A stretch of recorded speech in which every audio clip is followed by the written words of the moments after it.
Hey, this is Matt Beckwith with the Winning with Beckwith podcast. The purpose of this podcast is to provide sales, business, and leadership information to help individuals in all walks of life. Each episode is unique, and we will bring some of the top leaders and business owners to the podcast to share what they have learned and are learning, as well as myself. So thank you for tuning in. All right, welcome to this episode of Winning with Beckwith. I couldn't really be more excited to have the legendary Jasmina West on the podcast this week. She is a local real estate company owner. I think they call it broker. Yes. Yes, she's the broker. She's the owner of Triumph Realty here in Virginia Beach. And I've known Jasmina for how long? Do you know how long? Probably at least 10 years, I would say. It feels like 10 years. It is 10 and years. So I've known Jasmina since she was an independent agent by herself with nobody else on her team. Yeah. All the way to owning a real estate company. And how many agents do you have now? I think we have about 77 agents right now. Yep. So she went from being by herself to 77 agents, and that's really the main reason I wanted to have her on the podcast, because she is and was a fast riser in the real estate business. She also loves entrepreneurship as a whole. She's a great leader. She's good at sales, but she always has these great business ideas. She's always thinking of great business ideas. And so a lot of good stuff we could talk about today. I did want to throw out there too, very important. She's married to an amazing guy named Ryan. I am. Anything you want to say about Ryan other than he's amazing? I mean, he's a 20-year veteran, which... Marines, right? Yes. Yeah. He retired 20 last year, and now he has transitioned into real estate, working with me, which has been a little bit of a challenge. Yeah. But we could do a whole podcast on that. Yeah. He's a very interesting guy, and I would probably say that he's one of the main reasons for my success, because he helped out a lot when I first started doing real estate. And I really wanted him to come on with you, because I think you guys are such a dynamic duo, but he said that you would be way better without him, so we'll roll with that, and I agree with him. You are amazing. He said he wants to do his own where he's dressed as a pirate, so you might have something to look forward to. Yeah, I think we can do that. Can we do that? All yes. Right. So with that, you guys have 3 daughters, right? Yep. And I have, of course, 4 daughters, which I've talked about before on the podcast. So we have a lot in common with the all daughters thing. I mean, how insane is your house? I know mine's pretty crazy. I'm just so blessed. No, I'm just joking. It's very, very, very challenging to have 3 daughters, especially close in age like yours. Yeah. So trying to work and be a mom and try to raise decent children is a challenge itself. That's a completely different podcast. Yeah, so we connect a lot with just having the 3 daughters, but that we could talk about our daughters a lot, but I did want to focus on the sales, right? Your leadership, and just being an entrepreneur in general. And so I know Jasmina, she's in the real estate business, but a lot of the stuff we're going to talk about today, it really applies to all businesses like we talked about before. And so one thing that I was doing my research, I know I've known you for 10 years and I knew you were in the Army, right? But when I was researching you, I didn't realize you were a medic in the Army. And so that made a lot of sense to me, because if you're a medic in the military, then you got to stay calm under pressure, right? Absolutely. And so to me, that totally makes sense in the real estate business of staying calm under pressure. So we'll talk about that in a second. But before we get to that, I wanted to know, like, if something, like, tell the audience something that nobody really knows about you, just maybe Ryan and a couple other people, or maybe your parents. Well, I mean, one thing is, I guess, real estate's not necessarily my first passion. My first passion is horses, as you may know. I used to be a horse trainer before the Army. So wait a second. What does that even mean? What does a horse trainer do? Like I used to compete professionally doing show jumping. Have you seen the horses that jump over fences like in the Olympics and stuff? Yeah, on your Facebook page. Yes, yeah. I did that, but not at that height as they do in the Olympics, on a way lower level. And I taught people how to ride horses. Okay, so you train people how to ride horses. You're not training the horses. Well, you kind of train the horses. You do both, because you have to train the horses and you have to train the people when you're a trainer. You do both. This all makes sense. You had the perfect training for real estate, right? Yes, I guess so. You know, you had the medic and then the horse experience. So that's great. And also, you're originally from where? So I'm born and raised in Sweden, but I'm actually 100% Macedonian. Macedonia. That's yes. Right. So I speak Macedonian and I speak Swedish. So growing up in Sweden, being Macedonian, it's almost like being 100% Italian and growing up in America, you speak English outside of the house and then you speak Italian at home. So I grew up speaking Swedish outside of my household and spoke Macedonian at home. So okay, yeah, we learned a lot today. Also, I think everybody should know that we both snowboard, Jasmine and I'm way better than her. So would you like to add something to that? About our little challenge that we had about who's the better snowboarder? So let's move on. No, she is an amazing snowboarder. Well, when you snowboard in the Alps growing up, it gives you a competitive edge compared to wintergreen in Virginia. So absolutely. Anyway, so going back to the Army thing, I'm just curious, going from the Army to real estate, and I'm sure you did some other things in between there, but what kind of took you from that into real estate? So when I got out of the Army, which I had to do because we were both active duty, but we were different branches. So as a lot of people know, when you're different branches, especially Army and Marines, it's almost impossible to stay in the same area. So my husband and I made a decision that I was going to get out because I only had 4 years in and he was at like 11 at the time, I think. And we moved to Virginia Beach where I didn't really know anyone. So, we had just had our first daughter and I said to him, I was like, maybe it's time for me to take a little bit of a break. I was like, I want a housewife job. I'm like, what's a good housewife job? And we talked about it. Real estate? In my mind, when I first decided I was going to do real estate, I thought I was going to sell 1 or 2 houses, maybe 3 or 4 a year, to friends and family kind of thing, and just get extra money for travel or whatever else. But it didn't end up that way. It was like, it became very addicting, and I like staying busy. So once my daughter was like 6 months, I just went all in, and I feel like I never stopped. Yeah. How old's your oldest? She's going to be turning 11 on the 4th, April 4th. So 10 years in now. Yeah. Yeah, that's amazing. I think it's funny now that we're in the business, thinking that was going to be, and you can do that as a housewife and kind of do that on the side. You can, but, absolutely. Now I know your personality. You don't do anything like that. You go all in when you do something. Yeah, I don't half-ass it. Yeah, exactly. So going from the Army into, growing and managing your business, was there anything that you got from the Army that you think applied to you running your business? I think a lot of things, both good and bad. I mean, I would say that the military is a little bit of a different leadership than most other jobs, like in the civilian sector especially. So there was things that I didn't like that I changed once I started working in the civilian world. But I also took a lot of the things that were good about being in the military. Like, one of the simplest things that most, especially realtors, cannot manage is be on time. If you're not 15 minutes early, you're late. As you know, you work with a lot of us. Yeah. I'm slacking on that now because I've turned into that person. I'm either right on time, but I'm not going to say you were late today. No, maybe a couple minutes. I was just right on time. But the structure, I like some of the structure in the military. Use your chain of command before you go to the boss right off the bat. Working under pressure, of course, doing more than one thing at once was some of the things that... Multitasking. A lot of multitasking, absolutely. So I would say that those are the top things that I took with me from the military. Yeah, I love that you said be on time because I don't think most people would say that's a leadership quality or a business quality, right? But it is. It's huge. Right. I think that being on time is important, right? Or at least if you're going to be late, let somebody know, right? In our world, you may be meeting a client or you may be meeting another agent to mentor them, and there's nothing worse than sitting there waiting on somebody. Well, I mean, the older I get, the more I realize how important time is. Like, I don't like wasting people's time, and I don't like when people waste my time. And I think be on time. I think that was good. No, it was really good. So.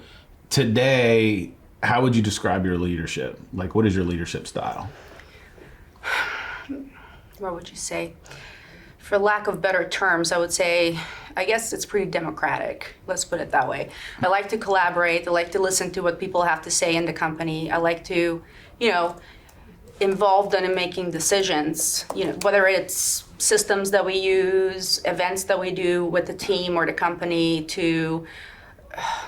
just like marketing, advertising, anything. I like to involve people. I don't like to be the only one that makes all the final decisions. I mean, I do make the final decision, but I like to hear everybody out, whoever wants to be involved. That's really good. And I'm just going to take a second. So collaboration. So when I Googled what are the top characteristics of successful business owners, collaborator was one of the top 3. Oh, okay. I just was curious, and I just Googled it. I actually had that in my notes to talk about because I always thought of you as a good collaborator. But I do think in business, a lot of times we can be guilty of not collaborating, especially when you're the owner. And Absolutely. you know you have to make the final decision, and that's okay. But when you don't take into account your team members and the other people in your company, it feels like you're a dictator to them. And Absolutely. I just feel like when you involve them, you know, we've talked about this before on different podcasts, but I just want to reiterate that because it's such a good point. It's like when you involve them, they feel involved in the decision and they're a part of it. They're not just being told what to do. Exactly. And I'm smart enough to know that I'm not the smartest person in the room all the time, which I know I'm not.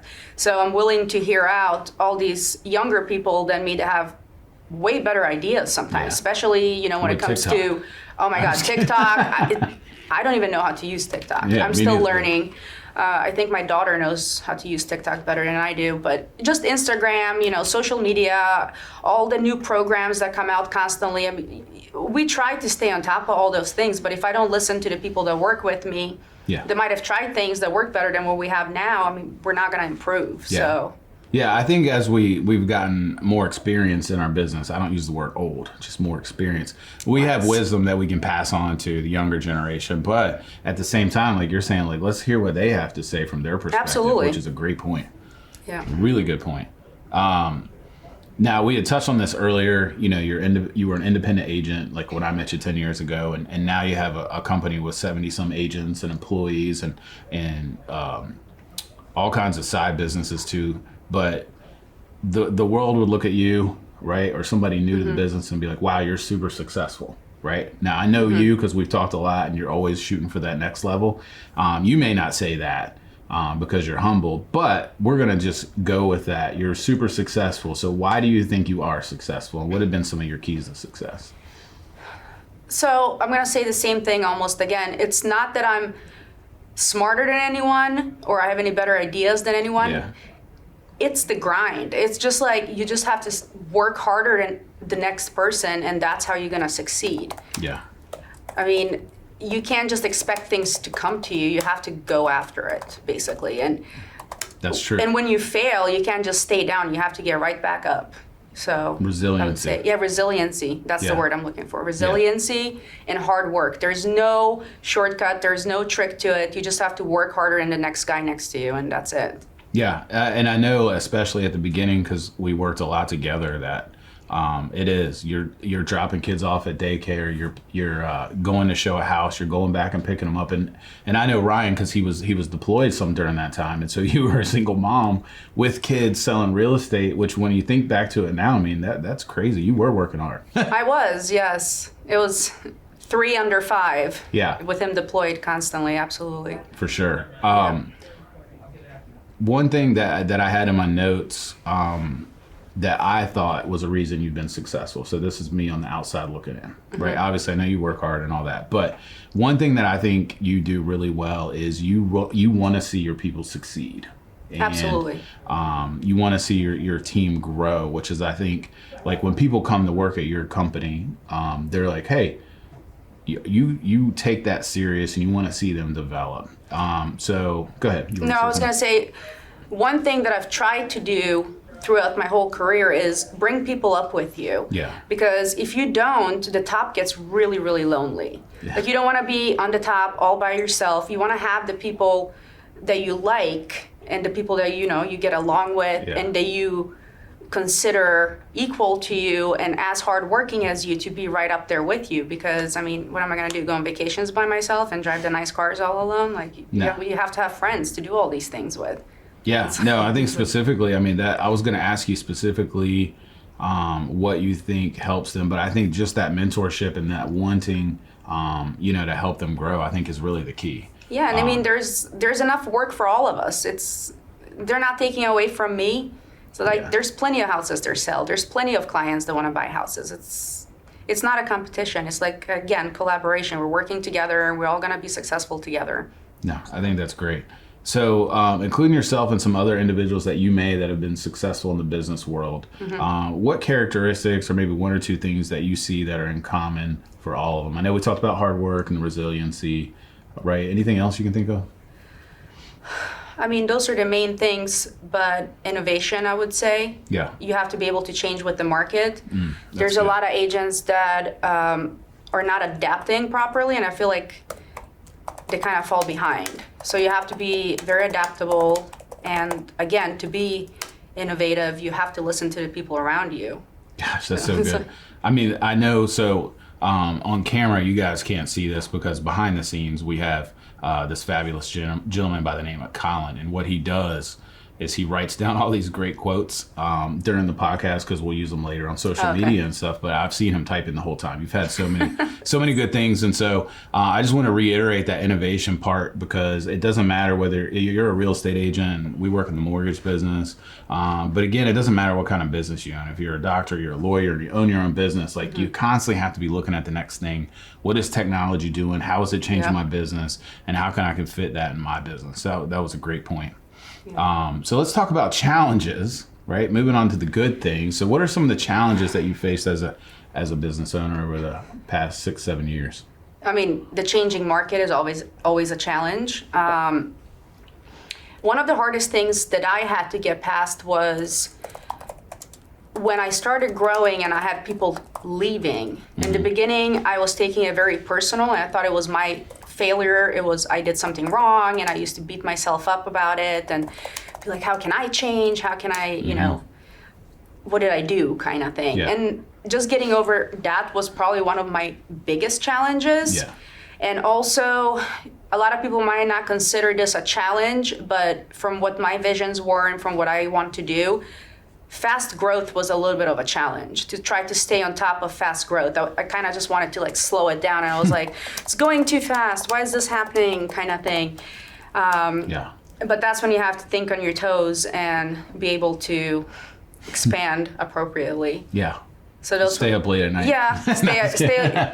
Like I said, just getting over failure, your own failure, because that's what I consider it to be when people left me, to realizing that it's not me. You know, sometimes it's like, you know, flavors of ice cream. Some people like chocolate, some like vanilla, some like strawberry. Like if I'm vanilla, they want to have strawberry, they're going to go somewhere else. So I realized I can't make everybody happy, and I just had to stay and focus on what my vision was, and if other people felt the same way, they would eventually join. And it worked out. One thing I was thinking of while you were saying that, and we talked about collaboration a minute ago, and I'll come back to the challenges, but do you collaborate with other owners of businesses in your business and related businesses, and how important do you think that is? It's important to talk, absolutely, because I'm fortunate enough, I don't know if this goes for everybody, but I'm very fortunate enough to have a few really close friends that are also business owners, not just in real estate, but other businesses. And like we were saying earlier, with all the changes that constantly happen in the economy and in the world and everything, like how they're handling things. So it's very important to talk to people, even if they're not just in real estate. I'm lucky to have really close friends that also own their own firms. So we will talk about, you know, what works for you, what doesn't work for you.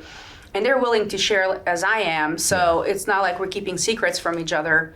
And I think that's important, because some business owners I know, just from talking to other people, that they're always worried about people stealing their ideas and, you know, that. And that's not really what it's about. You have to be confident in your business like you are to know that you're not the smartest one in the room. Like I say all the time, I'm usually the least smartest in the room. So I try to get other people around me that are smart.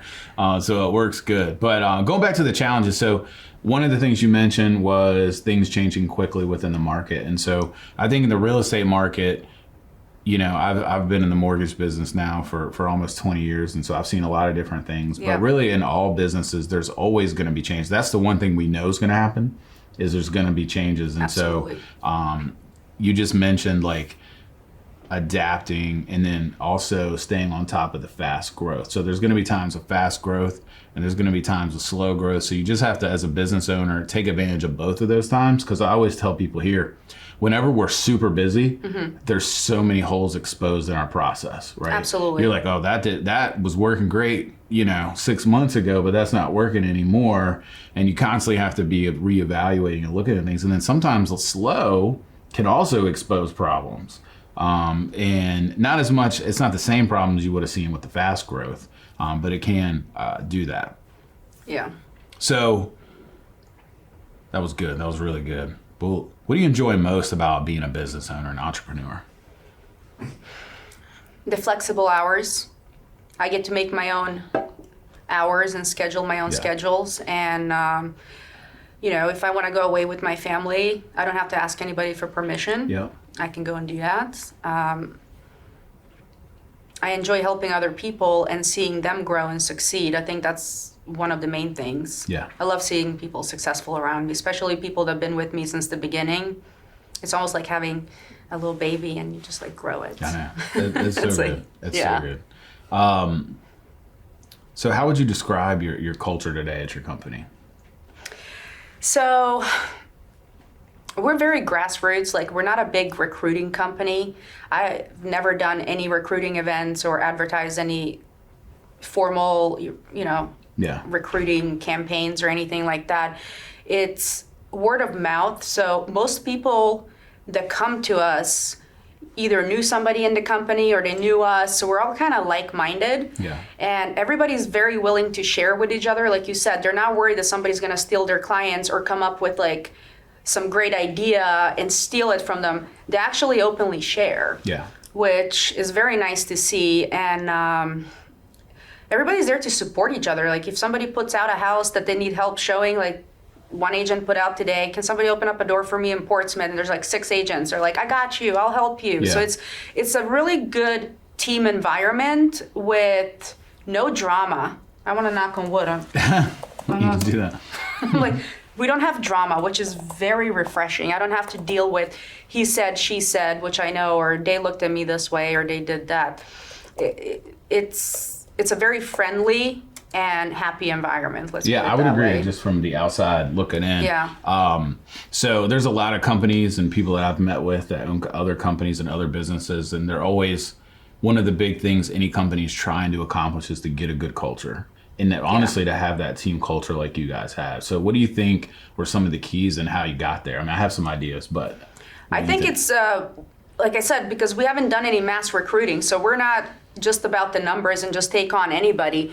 When I sit down and talk to people, I lay it all out. And I say, this is how this company is, and this is what type of people we have in this company, and this is how I am. If it fits you, you're more than welcome to come and try it. If not, good luck. I don't have a sales pitch. I'm not promising anybody. I under-promise. So when they come and do well, they're super happy. Yeah.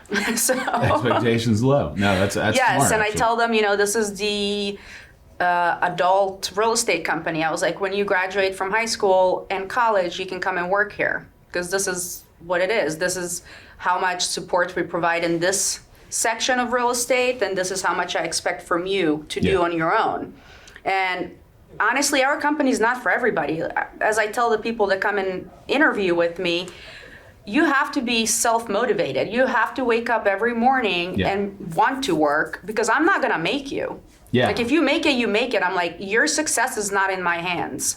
So if you're that type of agent, and you come there, you don't expect me to hand feed you. Yeah. I will always be there to support you any hour of the day, but if you I think you're right, though. In our world, they're the most successful salespeople, which is what you have at your company, are self-starters, and they motivate themselves. You're not going to wake up every morning and call them and tell them to go out and make sales calls. No, I'm not going to. Yeah. I will provide all the tools, the systems, the office space, whatever you need. I'll pay for your advertising if you need me to, but I'm not going to make you do anything. That's why everything we have, meetings, training, everything is optional. And if you don't show up to any of them and then you come and cry to me, I'm going to say, I'm sorry. That's true. Yeah. But on the team environment thing, one thing that I've noticed, you guys do a lot of events and you have fun together. And I just wanted to throw that out there. It's not really a question. I just wanted to mention that because I think it's important. And so it depends on the size of your company, but smaller companies specifically, you can do small events, you can do get-togethers, you can do large events for the whole company. But I think it's important as you're building relationships, it helps each other kind of grow as you do events and things together as a team. It does. For sure. So I want to transition because we just started to talk about sales a little bit. And obviously you're an expert in sales because you sold a ton of houses, and you mentor people all the time in this category. But what do you think the top salespeople all have in common? Like their number one characteristics. Think about the top agents that you know over the years. I think they're authentic. Mm-hmm. They don't necessarily like abide by scripts or anything like that. They're themselves, from the ones that I'm close with at least. And again, they don't overpromise. They always deliver, and they always answer their phone. I think that's one of the key things. They are. They're available, or they'll call you back. Yes, or they call you back. I mean, all text messages get answered.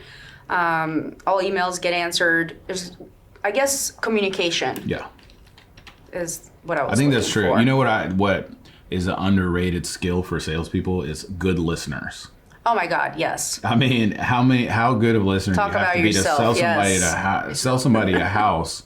You have to be a good listener to listen to what they're telling you they're looking for and to pick up on little things, right? Yes, absolutely listen. But I think that's a lot of times when people think of sales, they think of like the used car sales guy, right? They're just pressurized. It's pressure sales, but the best salespeople aren't like that. No, well, it doesn't work in real estate. No. Because it's not a few-hour relationship like you have at the car lot. It's a relationship that's going to last for a minimum of 30 days. Yeah.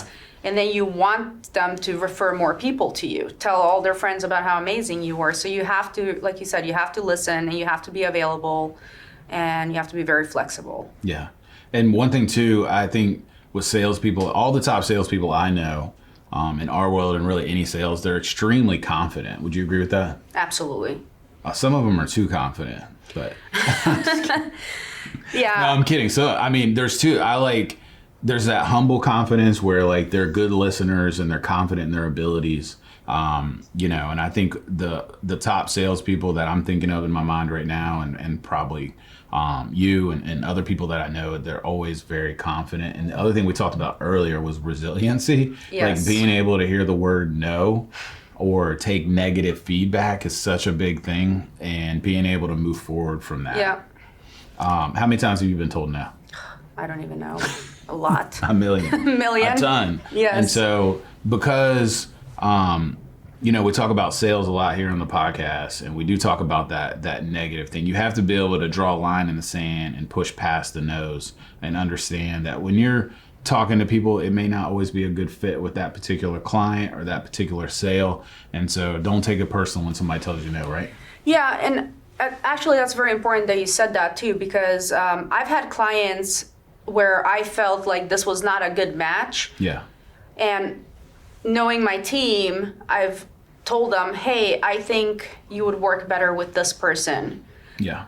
And it's worked out. So you have to be willing to let some of them go, because you're not going to make everybody happy. Yeah. So no, that's really good. Like we hit on a lot of points. We're actually almost at our time limit. And so before we wrap up, I just wanted to throw out there any tips you want to give to any new business owners or anybody just getting into sales that we haven't talked about, or did we hit it all? I think we hit most of them. Yeah, I think so too. Yeah, Just work hard. Yeah, so thank you so much for coming on the podcast. Thank you for having me. Everybody, Jasmina West.